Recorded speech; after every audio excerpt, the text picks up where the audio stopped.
मैं तो एक फिल्म बनाने वाला हूं, लापता गृह मंत्री। प्रधानमंत्री डर गए, गृह मंत्री डर गए, लापता है, हम ढूंढ रहे हैं। मैं तो एक फिल्म बनाने वाला हूं, लापता गृह मंत्री।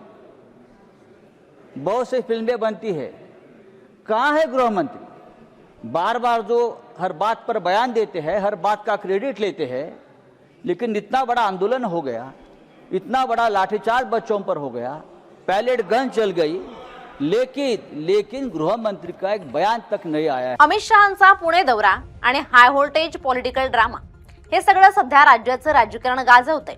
कारण अमित शहांकडे पुण्यात यायला, पुरस्कार द्यायला वेळ आहे, पण लोकसभेत उपस्थित राहून विरोधकांच्या प्रश्नांची उत्तरं द्यायला वेळ नाही। लोकसभेतील विरोधी पक्षनेते राहुल गांधी यांनी केंद्रीय गृहमंत्री अमित शाह यांच्या संसदेतील अनुपस्थितीवर आणि दिल्लीतील जंतर मंतरवर विद्यार्थी आंदोलनादरम्यान झालेल्या कथित लाठीचार्जवर गंभीर सवाल उपस्थित केले। दरम्यान अमित शाह हे राष्ट्रीय सुरक्षा सल्लागार अजित डोवाल यांना लोकमान्य टिळक राष्ट्रीय पुरस्कार प्रदान करण्यासाठी पुण्याच्या दौऱ्यावर आले, ज्यामुळे पुण्यातील राजकीय वातावरण तापलंय। काँग्रेस आणि भाजप आमने सामने आले आहेत।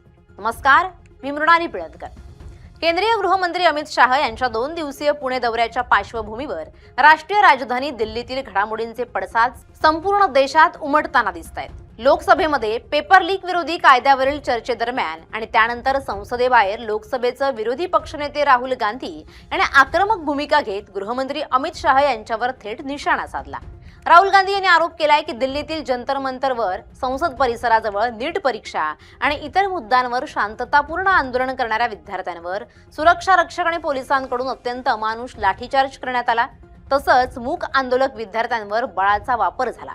या प्रकरणी सर्वोच्च न्यायालयाच्या देखरेखीखाली उच्चस्तरीय स्वतंत्र चौकशी समिती स्थापन करण्याची मागणी विरोधकांकडून केली जात असून विद्यार्थ्यांच्या न्याय हक्काचा आवाज दाबला जात असल्याचा दावा करण्यात आला। राहुल गांधी यांनी उघडपणे म्हटलं की विद्यार्थ्यांवर झालेल्या या कथित नृशंस अत्याचाराचं स्पष्टीकरण संसदेत येऊन देण्यास गृहमंत्री अमित शाह टाळाटाळ करतायत आणि त्यांची ही अनुपस्थिती उत्तर देण्याचं टाळणं म्हणजे त्यांच्यावरील संशयाची सुई अधिक बळकट करते। And I am very happy today to see that the so-called Home Minister of this country does not have the courage to come and sit here. He does not have the courage to come and sit here. Sir, please. आज प्रश्न I saw the Home माननीय Minister. मंत्री जी बैठे हैं, जिनका विधेयक है वो बैठे हैं। I saw the Home Minister, sir. Carcade. Sir, I saw the carcade. 30 cars. With the Home Minister sitting inside the car like that, looking, shaking. What is this, sir? Speaker, sir, why is the Home Minister not here today? The Home Minister is not here today because he's not here today because he is scared.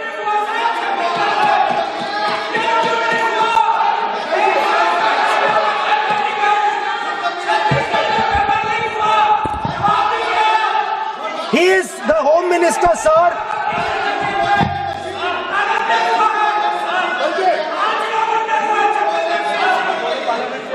Sir बैठ जाओ। देखिए, आज home मंत्रालय पे चर्चा नहीं हो रही। आज जिस विधेयक पर चर्चा माननीय मंत्री जी बैठे हैं, The Home Minister, sir, the Home Minister. No, आज होम मिनिस्टर पर चर्चा नहीं है। जिस विधेयक पर चर्चा है, वो विधेयक पर मंत्री बैठे हैं। यही व्यवस्था रहती है सदन के अंदर। Sir, the Home Minister.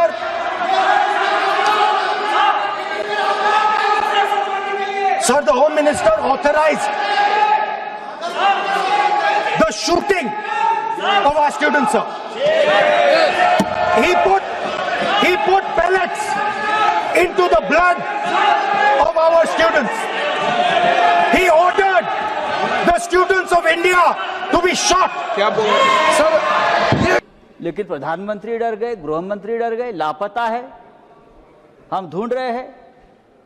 मैं तो एक फिल्म बनाने वाला हूं, लापता गृह मंत्री, बहुत सी फिल्में बनती है, कहाँ है गृह मंत्री? बार बार जो हर बात पर बयान देते हैं, हर बात का क्रेडिट लेते हैं, लेकिन इतना बड़ा आंदोलन हो गया, इतना बड़ा लाठीचार्ज बच्चों पर हो गया, पैलेट गन चल गई, लेकिन गृह मंत्री का एक बयान तक नहीं आया है। प्रधानमंत्री रात को 12 बजे बयान देते हैं। या राष्ट्रीय पातळीवरील राजकीय संघर्षाच्या वातावरणात अमित शाह हे ठरल्याप्रमाणे एका महत्त्वाच्या पुरस्कार वितरण सोहळ्यात सहभागी होण्यासाठी महाराष्ट्रातील पुणे शहरात दाखल झाले. लोकमान्य टिळक स्मारक ट्रस्टच्या वतीने दिला जाणारा प्रतिष्ठित लोकमान्य टिळक राष्ट्रीय पुरस्कार यंदा देशाचे राष्ट्रीय सुरक्षा सल्लागार अजित डोवाल यांना जाहीर झाला. हा पुरस्कार प्रदान करण्याचा मुख्य सोहळा गृहमंत्री अमित शाह यांच्या प्रमुख उपस्थितीत आणि हस्ते पार पडला. या दौऱ्यात मुख्यमंत्री देवेंद्र फडणवीस आणि दोन्ही उपमुख्यमंत्री यांच्यासह महायुतीमधील प्रमुख नेते देखील उपस्थित राहणार असल्याने या सोहळ्याला मोठं राजकीय महत्त्व प्राप्त झालं. परंतु अमित शाह पुण्यात एका पुरस्काराचं वितरण करण्यासाठी येत असताना दुसरीकडे दिल्लीतील विद्यार्थ्यांवर कारवाईचं उत्तर संसदेत किंवा सार्वजनिक व्यासपीठावर का दिलं जात नाही असा सवाल करत पुणे शहर काँग्रेस आणि संभाजी ब्रिगेडसह अन्य संघटनांनी या दौऱ्याला कडाडून विरोध दर्शवला. पुण्यातील स्वाईन लेवन्स चौक ते ठरीक परिसरामध्ये काँग्रेस कार्यकर्त्यांनी आंदोलनाची हाक दिली. प्रशासनाने कायदा सुव्यवस्थेचा प्रश्न निर्माण होऊ नये म्हणून दौऱ्याच्या आधीच मध्यरात्रीपासून अनेक काँग्रेस पदाधिकाऱ्यांची धरपकड आणि प्रतिबंधात्मक कारवाई सुरू केली. नमस्कार. रात्रीचे 1:15 झाले आणि युवक काँग्रेसच्या पदाधिकाऱ्यांना पोलिसांनी रात्री 12 वाजता घरातून डिटेन केलेलं आहे. आता त्याचं कारण काय तर उद्या अमित शाह की देशाचे गृहमंत्री पुण्यात येत आहेत आणि त्या संदर्भात आम्हाला रितसर पुणे पोलिसांनी परवानगी देऊन सुद्धा सकाळी उद्या 10:30 वाजता उत्सव चौकात आमचं आंदोलन होणार होतं. परंतु युवक काँग्रेसच्या पदाधिकाऱ्यांना पोलिसांनी कसलीही नोटीस न देता ताब्यात घेण्यात आलेलं आहे. आता याच्यात पोलिसांची काही चूक नाही, परंतु सरकारचा दबाव इतका आहे की पोलिसांवर सुद्धा त्यांचा एवढा दबाव आहे. त्यांनी रात्री 12 वाजता स्वतःही त्यांनाही झोपू देत नाही आणि आम्हालाही झोपू दिलेलं नाही आणि घरातून उचलून इथं आणलेलं आहे. आम्ही सरकारचा निषेध करतो, धिक्कार करतो आणि आता उद्यापर्यंत आता माहीत नाही कधीपर्यंत सोडतील, काय करतील. अजूनपर्यंत आमच्या पोलिसांसोबत काही संवादही नाही. 6 पोलिस एकेकाच्या घरात जाऊन आम्हाला डेन करण्यात आलेला आहे. बरोबर ना? दुसरीकडे भारतीय जनता पक्षाने काँग्रेसच्या या आंदोलनात्मक भूमिकेला जशास तसं उत्तर देण्याचा आणि प्रत्युत्तर देण्याचा आक्रमक पवित्रा घेतला. भाजपच्या स्थानिक नेत्यांनी आणि पदाधिकाऱ्यांनी विरोधकांना थेट इशारा दिला की देशाचे गृहमंत्री एका राष्ट्रीय स्तरावरील आणि वैचारिक कार्यक्रमासाठी पुण्यात येत असताना अशा प्रकारचा विरोध आणि निदर्शनं खपवून घेतली जाणार नाहीत. हे आज पुण्यनगरीमध्ये उपस्थित आहेत. त्याचं कारण असं आहे की आपल्या देशाचे राष्ट्रीय सुरक्षा सल्लागार माननीय अजितजी डोवाल यांना लोकमान्य टिळक पुरस्कार प्रदान करण्यात येणार आहे. त्यामुळे आम्ही त्यांच्या स्वागतासाठी इथे थांबलेलो आहोत. आम्ही कुठल्याही पद्धतीचं आंदोलन करत नाही आहोत. आम्ही इथे अमित भाईंच्या स्वागतासाठी, अजितजी डोवाल यांच्या स्वागतासाठी आज इथे थांबलेलो आहोत.